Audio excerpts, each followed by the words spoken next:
ಕೇಂದ್ರ ಸರ್ಕಾರಕ್ಕೆ ಧಿಕ್ಕಾರ, ಧಿಕ್ಕಾರ, ಧಿಕ್ಕಾರ. ಬಿಜೆಪಿಗೆ ಧಿಕ್ಕಾರ,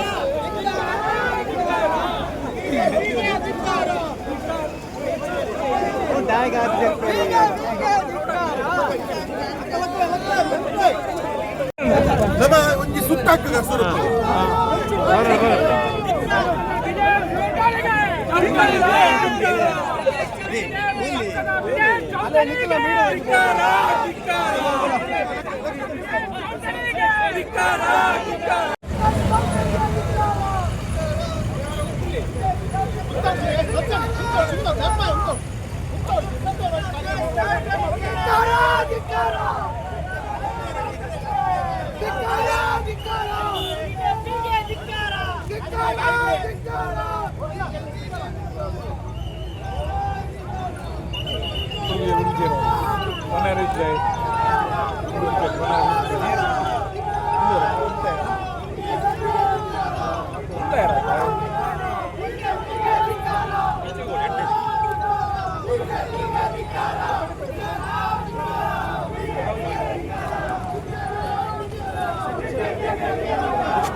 ವಿಫಲ ಆಗಿದೆ.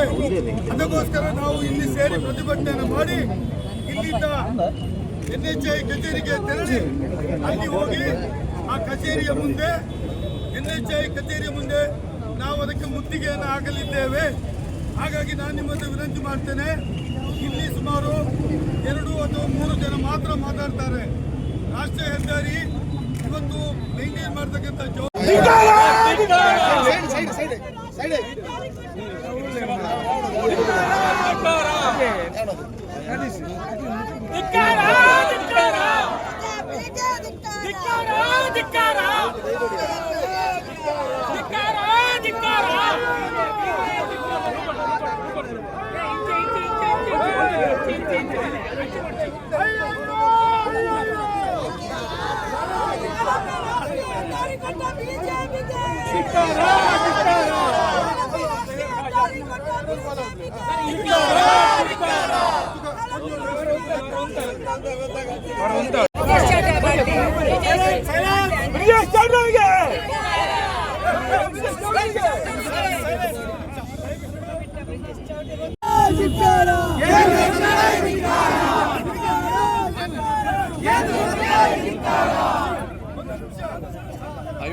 ಬಲಿತಿ ಕೆಂದುಕೊಂಡಂತಹ ಪ್ರಕರಣವನ್ನು ಎತ್ತಿಕೊಂಡು ಇವತ್ತು ನಾವು ಜಿಲ್ಲಾ ಕಾಂಗ್ರೆಸ್ ವತಿಯಿಂದ ಮತ್ತು ಮಂಗಳೂರು ನಗರದ ಕಾಂಗ್ರೆಸ್ ವತಿಯಿಂದ ಪ್ರತಿಭಟನೆಯನ್ನು ಮಾಡ್ತಾ ಇದ್ದೇವೆ. ಇವತ್ತು ಪ್ರತಿಭಟನೆ ಉದ್ದೇಶ ಇರುವಂತಹದ್ದು ರಾಜ್ಯದಲ್ಲಿ ಬಿಜೆಪಿ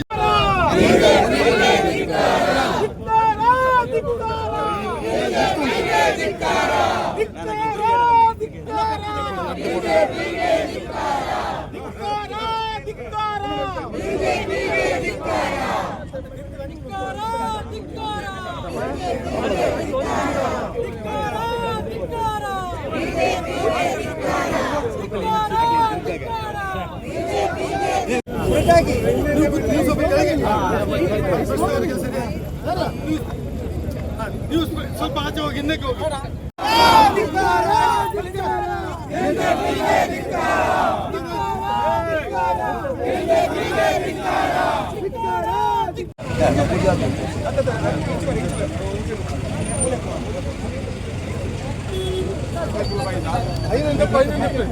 ಮೆಲ್ಲ ಮೆಲ್ಲ ಮೆಲ್ಲ ಬಪ್ಪು ಮೆಲ್ಲ.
ಬಿಟ್ಟು ಹೋಗಬಾರ್ದು, ಬಿಟ್ಟು ಹೋಗಬಾರ್ದು. ನಾನು ಬುದ್ಧು ಮಾಡೋ ಮೇಲೆ ಮಾಡಬೇಕು. ಚಟ್ಟಬತ್ತರಿ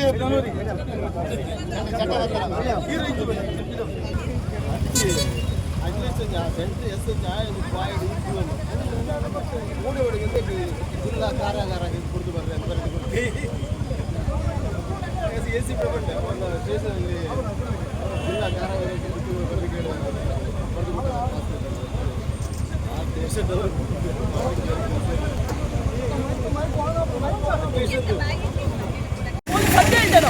ನಾವು ಏನಾದರೂ ತಪ್ಪು ಮಾಡಿದರೆ ನೀವು ಇಡೀರಿ ದೂಡಿರಿ. ನಾವು ಡಿಸಿಪ್ಲಿನ್ ಅಲ್ಲಿ ಪ್ರೊಟೆಸ್ಟ್ ಮಾಡುವಾಗ ಏಕೆ ಬಂದು ದೂಡುವುದು ನಮ್ಮನ್ನು? ಎಂತ ಮ್ಯಾನರ್ಸ್ ಇದು? ನಾವು ಕಳೆದ 2 ದಿನಗಳ ಹಿಂದೆ ಪತ್ರಿಕಾಗೋಷ್ಠಿ ನಡೆಸಿದ್ದೆವು, ಮಂಗಳೂರು ಮಹಾನಗರ ಪಾಲಿಕೆಯ ಸದಸ್ಯರು ಮತ್ತು ನಮ್ಮ ಪಕ್ಷದ ನಾಯಕರು. ಇವಾಗ ಸಾಧಾರಣ ಒಂದು 2 ವರ್ಷಗಳಿಂದ ಮಂಗಳೂರು ಮಹಾನಗರ ಪಾಲಿಕೆಯ ಪರಿಷತ್ತಿನ ಸಭೆಯಲ್ಲಿ ನಾವು ಈ ನಮ್ಮ 66 ರಾಷ್ಟ್ರೀಯ ಹೆದ್ದಾರಿ 66ರ ಅವೈಜ್ಞಾನಿಕ ಕಾಮಗಾರಿಗಳಿಗೆ ಬಹಳಷ್ಟು ವಿಸ್ತಾರವಾಗಿ ತಿಳಿಸಿದ್ದೆವು. ಯಾಕೆಂದರೆ ಈ 66 ರಸ್ತೆ ಮಂಗಳೂರಿಂದ ಉಡುಪಿಗೆ ಹೋಗತಕ್ಕಂಥ ಒಂದು ಪ್ರಮುಖ ರಸ್ತೆ, ನಮ್ಮ ಜೀವನಾಡಿ ಅಂತ ಕರಿಬಹುದು. ಇಲ್ಲಿ ಬೃಹತ್ ಕೈಗಾರಿಕೆಗಳು NMPT ಇರ್ಬೋದು, MRPL ಇರ್ಬೋದು ಮತ್ತು MCFನಂಥ ದೊಡ್ಡ ದೊಡ್ಡ ಕಾರ್ಖಾನೆಗಳಲ್ಲಿ ಇರ್ತಂಥ ರಸ್ತೆ. ಇಲ್ಲಿ ಏನಾಗಿದೆ ಹೇಳಿದರೆ 2 ವರ್ಷಗಳಿಂದ ಈ ರಸ್ತೆ ಭಾಳಷ್ಟು ಹದಗೆಟ್ಟಿದೆ. ಸಾವಿರಾರು ಜನರು ಆಶ್ರಯ ಮಾಡ್ತಕ್ಕಂಥ ರಸ್ತೆ. ಏನು ದಿನ ಬೆಳಿಗ್ಗೆ ಅಲ್ಲಿಂದ ಹೋಗಬೇಕು, ಸಂಜೆ ಅಲ್ಲಿಂದ ಬರಬೇಕು. ಭಾಳಷ್ಟು ಜನ ಕಾರ್ಮಿಕರು, ನೌಕರರು, ಕೆಲಸ ಮಾಡ್ತಕ್ಕಂಥವರು, ಸಿಬ್ಬಂದಿಗಳು ಹೋಗತಕ್ಕಂಥ ರಸ್ತೆ. ಬೆಳಿಗ್ಗೆ ಹೋದವರು ಸಂಜೆ ಮನೆಗೆ ಬರ್ತಾರಂತ ಗ್ಯಾರಂಟಿ ಇಲ್ಲ. ಯಾಕೆಂದರೆ ನೋಡಿ, ಇಲ್ಲಿಂದ ನೀವು ಸುರತ್ಕಲ್ನಿಂದ ನಂತೂರು ಜಂಕ್ಷನ್ ತನಕ ನೋಡಿ ಎಷ್ಟು ಹೊಂಡ ಗುಂಡಿಗಳು ಬಿದ್ದಿದೆ. ಈ ಹೊಂಡ ಗುಂಡುಗಳಿಗೆ ಇವರು ಏಪ್ರಿಲ್ ಮೇಯಲ್ಲಿ ಪ್ಯಾಚ್ ವರ್ಕ್ ಮಾಡ್ತಾರೆ. ಮೇಯಲ್ಲಿ ಪ್ಯಾಚ್ ವರ್ಕ್ ಮಾಡಿದರೆ ಜೂನ್ನಲ್ಲಿ ಮಳೆ ಬರ್ತದೆ. ಪ್ಯಾಚ್ ವರ್ಕ್ ಮಾಡಿದ ಎಲ್ಲ ಹೊಂಡಗಳು ಪುನಃ ಹೊಂಡದಾಗ್ತದೆ. ಅದಕ್ಕೆ ಸಿಮೆಂಟ್ ಹಾಕ್ತಾರೆ, ಕಾಂಕ್ರೀಟ್ ಹಾಕ್ತಾರೆ. ಆ ಕಾಂಕ್ರೀಟ್ ಘನ ಲಾರಿಗಳು ಘನ ಬಸ್ಸುಗಳು ಹೋಗುವಂಥ ಸಂದರ್ಭದಲ್ಲಿ ಕೂಡಲೇ ಹೋಗ್ತದೆ. ಮತ್ತು ಆ ರಸ್ತೆ ಗುಂಡಿಗಳಿಗೆ ಇವರು ತೇಪೆಯನ್ನು ಹಾಕೋದಿಲ್ಲ. ರಸ್ತೆ ಗುಂಡಿಗಳು ಮೊನ್ನೆ ಅಪಘಾತ ಆಗಿದೆ. ಶ್ರೀಮತಿ ಮಾಧವಿ ಅವರು ಅಪಘಾತವಾದಂಥ ಗುಂಡಿ 2 ತಿಂಗಳಿಂದ ಅಲ್ಲೇ ಹಾಗೇ ಇದೆ. ಅದಕ್ಕಿಂತ ಮೊದಲು ಒಬ್ಬರು ಬಿದ್ದಿದ್ದಾರೆ. ನೋಡಿ ಏನು ಅವ್ಯವಸ್ಥೆ. ಅಲ್ಲಿ ರಾಷ್ಟ್ರೀಯ ಹೆದ್ದಾರಿ ಇಲಾಖೆಯಲ್ಲಿ ಅನೇಕ ಇಂಜಿನಿಯರ್ಗಳಿದ್ದಾರೆ, ಅದಕ್ಕೆ ಸಂಬಂಧಪಟ್ಟ ಲೋಕಸಭಾ ಸದಸ್ಯರಿದ್ದಾರೆ, ಅಲ್ಲಿ ಸ್ಥಳೀಯ ಶಾಸಕರಿದ್ದಾರೆ. ಇವರೆಲ್ಲ ದಿನಾಲೂ ಓಡಾಡುವಂಥ ರಸ್ತೆ ನೋಡಿ. ಈ ಅವ್ಯವಸ್ಥೆಯನ್ನು ಅವರು ಸರಿ ಮಾಡಲಿಲ್ಲ. ಈಗ ಸಹ ಅವರು ಸರಿಯಾಗಿ ಎಚ್ಚೆತ್ತುಕೊಳ್ಳಿಲ್ಲ. ನಮ್ಮ ಪತ್ರಿಕಾಗೋಷ್ಠಿ, ನಮ್ಮ ಪ್ರತಿಭಟನೆ ಆದ ನಂತರ ಸ್ವಲ್ಪ ಕೆಲಸಗಳನ್ನು ಮಾಡ್ತಾ ಇದ್ದಾರೆ, ಆದರೆ ಸಂಪೂರ್ಣವಾಗಿ ಇನ್ನೂ ಮಾಡಲಿಲ್ಲ. ಇದು ಸಣ್ಣ ಹೊಂಡಗಳಿಗೆ ಅವರು ಕಣ್ಣು ಮುಚ್ಚಾಲೆ ಹಾಕಿ ಈ ತೇಪೆ ಕಾಮಗಾರಿ ಮಾಡ್ತಾರೆ. ಆದರೆ ಇನ್ನೂ ಒಂದು 2-3 ದಿನ ನಾವು ನೋಡ್ತೇವೆ. ಈಗ ಬಿಸಿಲಿನ ವಾತಾವರಣ ಇದೆ, ಸರಿಯಾಗಿ ಡಾಮರೀಕರಣ ಮಾಡಬಹುದು. ಮುಂದಿನ ದಿನಗಳಲ್ಲಿ ಈಗ ಸುರತ್ಕಲ್ನಿಂದ ಉಡುಪಿಯ ರಾಷ್ಟ್ರೀಯ ಹೆದ್ದಾರಿ ಹೇಗಿದೆ ನೋಡಿ, ಸುರತ್ಕಲ್ನಿಂದ ನಮ್ಮ ನಂತೂರು ಜಂಕ್ಷನ್ ತನಕ ರಾಷ್ಟ್ರೀಯ ಹೆದ್ದಾರಿ ಹೇಗಿದೆ. ಇದನ್ನು ಸರಿಪಡಿಸದಿದ್ದರೆ ಮುಂದಿನ ದಿನಗಳಲ್ಲಿ ನಮ್ಮ ಜಿಲ್ಲಾ ಕಾಂಗ್ರೆಸ್ ವತಿಯಿಂದ ನಾವು ಉಗ್ರ ಪ್ರತಿಭಟನೆಯನ್ನು ಮಾಡ್ತೇವೆ ಮತ್ತು ಕಾನೂನು ಹೋರಾಟ ಮಾಡಲಿಕ್ಕೆ ಸಹ ನಾವು ರೆಡಿ ಇದ್ದೇವೆ.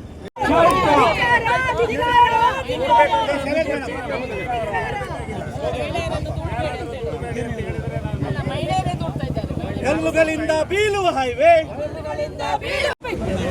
We are moving, please. We are moving. Just stop it. Just stop it. Don't push. Why you are pushing?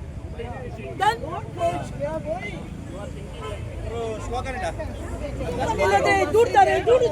Motor cycle ಬೀಳುವ ಹೈವೇ. ಗುಂಡಿಗಳಿಂದ ಸಾಯುವ ಹೈವೇ. ಗುಂಡಿಗಳಿಂದ ಸಾಯುವ highway. Hello mister MP Brijesh Chowta. Mister MP Brijesh Chowta. ಸರಿಪಡಿಸಿ.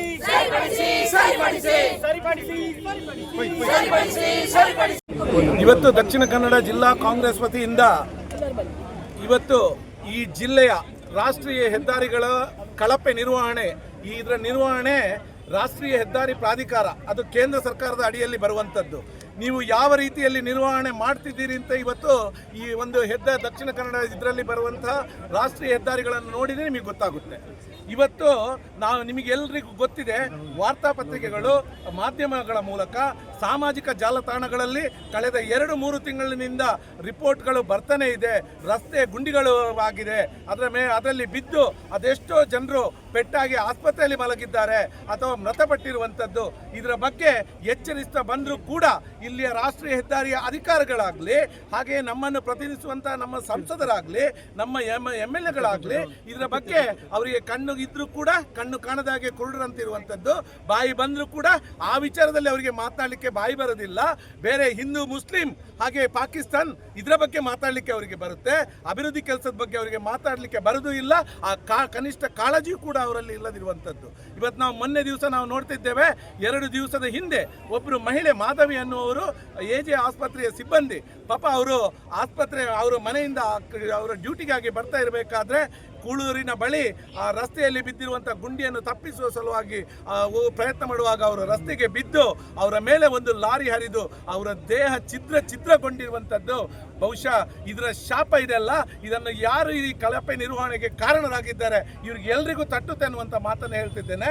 ನಮ್ಮ ಮನೆಯಲ್ಲಿಯೂ ಕೂಡ ನಮ್ಮ ತಂದೆ ತಾಯಿ ಇರ್ಬೋದು, ನಮ್ಮ ಮಕ್ಕಳಿರ್ಬೋದು, ನಮ್ಮ ಎಲ್ಲರೂ ಕೂಡ ಇದ್ದಾರೆ. ನಿಮಗೆ ಕೂಡ ನಿಮ್ಮ ಮನೆಯಲ್ಲಿ ಯಾರಿಗಾದ್ರೂ ಆದರೆ ನೀವು ಏನು ಮಾಡ್ತಾ ಇದ್ದೀರಿ? ಇದನ್ನು ನೀವು ಜನರಿಗೆ ಉತ್ತರಿಸುವಂಥ ಕೆಲಸ ಇವತ್ತು ನೀವು ಮಾಡಬೇಕಾಗಿದೆ. ನಾವು ಕೂಡ ಎಚ್ಚರಿಸ್ತಲೇ ಬರ್ತಾ ಇದ್ದೇವೆ. ನೀವು ಏನು ಮಾಡ್ತಾ ಇದ್ದೀರಿ? ಮೊನ್ನೆ ಕನಿಷ್ಠ ಅವರ ಮನೆಗೆ ಹೋಗುವಂಥ ಕೆಲಸವನ್ನಾದರೂ ಮಾಡಿದರೆ ನೀವು ಏನಾದರೂ ಈಗ ಅದರ ನಂತರ ರಾಷ್ಟ್ರೀಯ ಹೆದ್ದಾರಿ ಪ್ರಾಧಿಕಾರದ ಇದು ಜವಾಬ್ದಾರಿ. ಅವರಿಗೆ ಏನಾದರೂ ಪರಿಹಾರವನ್ನು ಘೋಷಣೆ ಮಾಡಿದ್ದೀರಾ? ನಿಮ್ಮ ತಪ್ಪಿನಿಂದ ಆಗಿರುವಂಥದ್ದಲ್ಲ. ನಮ್ಮ ಕರ್ನಾಟಕದ ಕಾಂಗ್ರೆಸ್ ಪಕ್ಷದ ಇವತ್ತು ಇಲ್ಲಿ ನಮ್ಮ ದಕ್ಷಿಣ ಕನ್ನಡ ಜಿಲ್ಲೆಯಲ್ಲಿ ಪೊಲೀಸ್ ಅಧಿಕಾರಿಗಳನ್ನು ನಾನು ಈ ಬಾರಿ ಅಭಿನಂದಿಸ್ತೇನೆ. ಯಾಕೆ ಅಂತ ಹೇಳಿದರೆ ಅವರ ಮೇಲೆ FIR ಅನ್ನು ದಾಖಲಿಸುವಂಥ ಕೆಲಸವನ್ನು ಇವತ್ತು ಮಾಡಿದ್ರು. ಇದು ಹಿಂದೆ ಕೂಡ ಆಗಬೇಕಿತ್ತು. ಆದರೆ ಇವತ್ತು ಯಾರು ಈ ನಿರ್ಲಕ್ಷ್ಯತನಕ್ಕೆ ಯಾರು ಕಾರಣಕರ್ತರಾಗಿದ್ದಾರೆ, ಈ ರಾಷ್ಟ್ರೀಯ ಹೆದ್ದಾರಿಯ ಪ್ರಾಜೆಕ್ಟ್ ಡೈರೆಕ್ಟರ್ ಇದ್ದಾರೆ, ಅವರು ನೇರ ಹೊಣೆ ಅಂತ ನಾನು ಹೇಳ್ತೇನೆ. ನೀವು ಕಚೇರಿ ಒಳಗಡೆ ಕೂತ್ಕೊಂಡ್ರೆ ಸಾಲೋದಿಲ್ಲ. ನಿಮ್ಮ ಕರ್ತವ್ಯವನ್ನು ನೀವು ಪ್ರಾಮಾಣಿಕವಾಗಿ ಮಾಡಬೇಕಂದ್ರೆ ಹೆದ್ದಾರಿಗಳೆಲ್ಲ ಒಂದು ಸುತ್ತು ನೀವು ಹೋಗಿ ಬನ್ನಿ. ಎಲ್ಲೆಲ್ಲ ಈ ಥರದ್ದು ಗುಂಡಿಗಳಿದೆ ಇದನ್ನು ಮುಚ್ಚುವಂಥ ಕೆಲಸ ನೀವು ಮಾಡಬೇಕಿತ್ತು. ಇನ್ನೆಷ್ಟು ಜೀವ ಹೋಗಬೇಕು ಅಂತ ನೀವು ಕಾಯ್ತಾ ಇದ್ದೀರಿ. ಇದಕ್ಕೆ ಇವತ್ತು ಉತ್ತರ ಕೊಡುವಂಥ ಕೆಲಸ ಆಗಬೇಕಾಗಿದೆ. ಇದರ ವಿರುದ್ಧ ನಾವು ಇವತ್ತು ಸಾಂಕೇತಿಕವಾಗಿ ಜಿಲ್ಲಾ ಕಾಂಗ್ರೆಸ್ ವತಿಯಿಂದ ಪ್ರತಿಭಟನೆಯನ್ನು ಮಾಡಿದ್ದೇವೆ.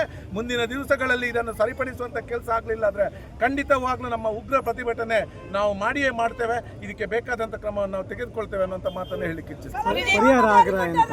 ಕೇಂದ್ರ ಸರ್ಕಾರಕ್ಕೆ ಪರಿಹಾರದ ಆಗ್ರಹ ಎಂತ? ಈಗಾಗಲೇ ನಾವು ಹೇಳಿದೆವು, ಈ ರಾಷ್ಟ್ರೀಯ ಹೆದ್ದಾರಿಯ ಒಂದು ಕಳಪೆ ನಿರ್ವಹಣೆಯಿಂದ ಯಾರೆಲ್ಲ ಅಪಘಾತಕ್ಕೀಡಾಗಿ ಮೃತಪಟ್ಟಿದ್ದಾರೋ ಅಥವಾ ಗಾಯಗೊಂಡಿದ್ದಾರೋ ಅವರಿಗೆ ಗರಿಷ್ಠ ಮಟ್ಟದ ಒಂದು ಪರಿಹಾರವನ್ನು ಕೇಂದ್ರ ಸರ್ಕಾರ ಈ ಕೂಡಲೇ ಕೊಡಬೇಕು ಅಂತ ಹೇಳಿ ನಾನು ಒತ್ತಾಯ ಮಾಡ್ತಾ ಇದ್ದೇನೆ.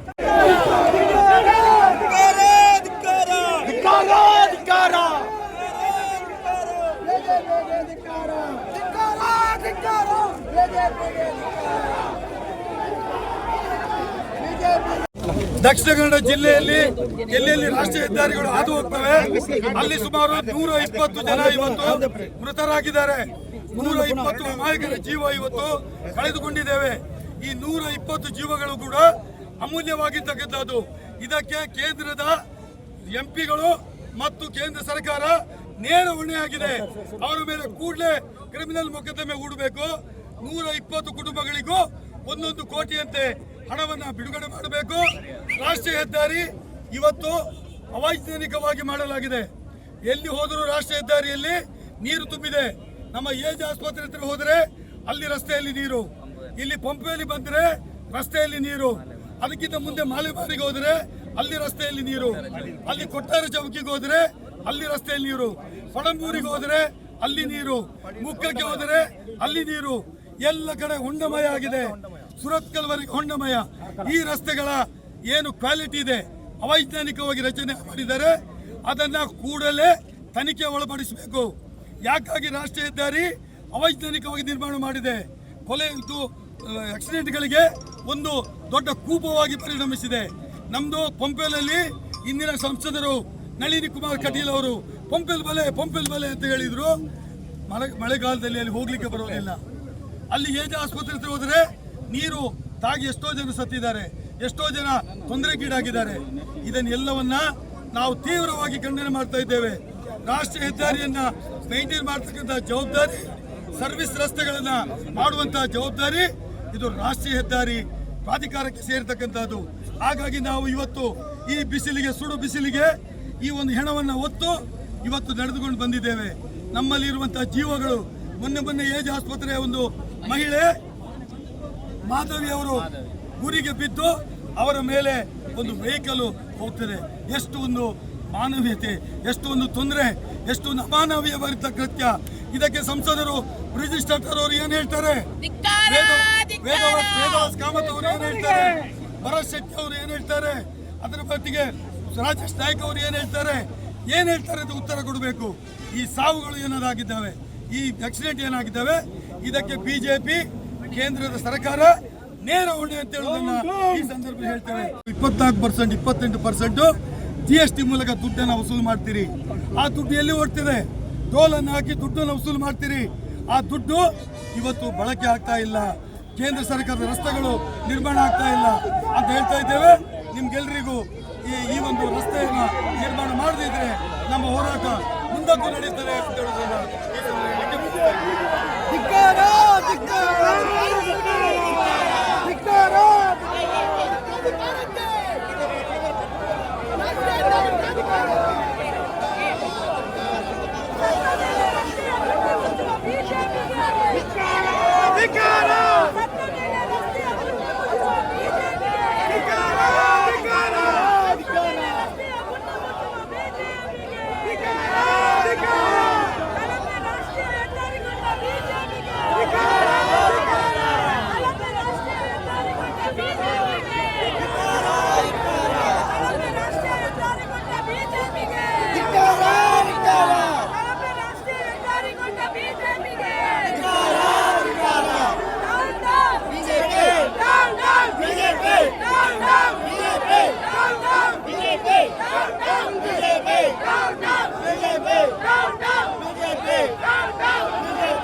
ಇದಕ್ಕೆ ಮರಣಕ್ಕೆ ನೇರ ಕಾರಣ ಇದು ಪ್ರಕೃತಿ ವಿಕೋಪದಿಂದ ಆದಂತ ಮರಣ ಅಲ್ಲ, ಇದು ಮಾನವನಿಂದ ಆದಂತ ಮರಣ.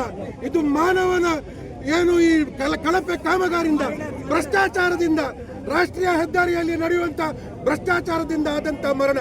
ಇದಕ್ಕೆ ಸಂಪೂರ್ಣವಾದಂತ ಜವಾಬ್ದಾರಿಯನ್ನು ಬಿಜೆಪಿ ಪಕ್ಷ ಹೊತ್ಕೊಳ್ಬೇಕೆಂಬ ಉದ್ದೇಶವನ್ನು ಇಟ್ಕೊಂಡು ಇವತ್ತು ನಾವು ಪ್ರತಿಭಟನೆ ಮಾಡಿದ್ದೇವೆ. ಮುಂಬರುವ ದಿವಸದಲ್ಲಿ ಎಲ್ಲಿ ಹೊಂಡ ಉಂಟ ಅಲ್ಲಿ ಕಾಂಗ್ರೆಸ್ ಪಕ್ಷದ ಕಾರ್ಯಕರ್ತರು ಸೆಲ್ಫಿ ಅಭಿಯಾನ ಮಾಡುತ್ತಾ ಈ ಸೆಲ್ಫಿಯನ್ನು ನೇರವಾಗಿ ರಾಷ್ಟ್ರೀಯ ಬಿಜೆಪಿ ಅಧ್ಯಕ್ಷರಿಗೆ, ಸ್ಥಳೀಯ ಸಂಸದರಿಗೆ ಹಾಗೂ ರಾಜ್ಯ ಬಿಜೆಪಿ ಅಧ್ಯಕ್ಷರಾದಂಥ ವಿಜೇಂದ್ರ ಅವರಿಗೆ ತಲುಪಿಸುವಂತ ಕೆಲಸ ಕಾರ್ಯವನ್ನು ಮಾಡ್ತೇವೆ. ನಮ್ಮ ಇವತ್ತಿನ ಆಗ್ರಹ, ಯಾರೆಲ್ಲ ಈ ದುರ್ಮರಣದಿಂದ ಮೃತಪಟ್ಟಿದ್ದಾರೆ ಅವರ ಮನೆಗೆ ಕಡಿಮೆ ಪಕ್ಷ 1 ಕೋಟಿ ರೂಪಾಯಿ ಪರಿಹಾರ ಕೊಡುವ ತನಕ ಕಾಂಗ್ರೆಸ್ ಪಕ್ಷ ಈ ಪ್ರತಿಭಟನೆಯನ್ನು ಮಾಡ್ತದೆ ಎಂಬ ಮಾತನ್ನು ಹೇಳುತ್ತಾ ಈ ಪ್ರತಿಭಟನೆಗೆ ಮಾಡುವ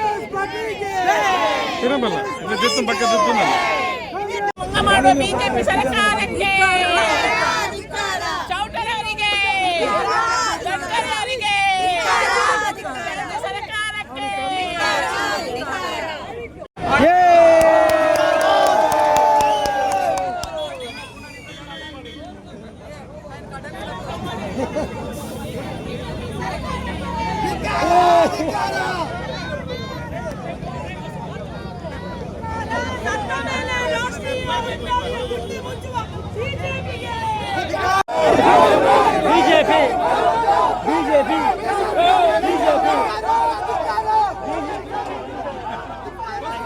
ಬಿಜೆಪಿಗೆ ರಾಷ್ಟ್ರೀಯ ಹೆದ್ದಾರಿ ಕಟ್ಟ ಬಿಜೆಪಿಗೆ, ರಾಷ್ಟ್ರೀಯ ಹೆದ್ದಾರಿ ಕಟ್ಟ ಬಿಜೆಪಿಗೆ